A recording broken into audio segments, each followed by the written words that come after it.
te eten vandaag? Het kookboek wordt geraadpleegd. Macaroni met kaas, dat is weer eens iets anders dan aardappelen en groenten.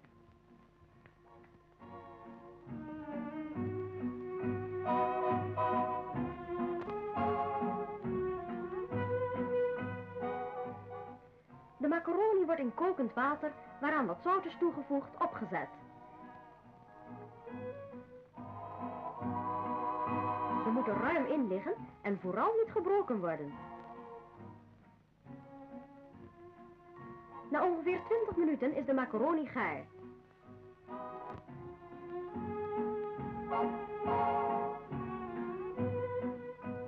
Ze wordt dan in een vergiet gedaan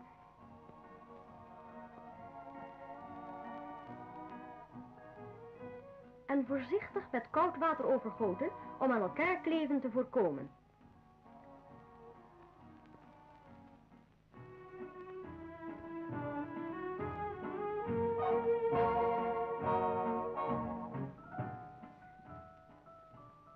De geraspte kaas wordt erover uitgestrooid en dan wat paneermeel.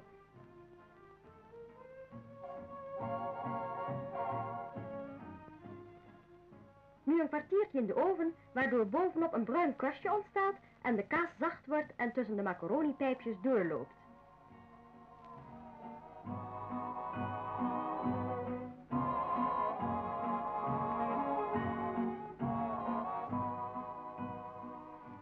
Ze wordt lekker warm opgediend.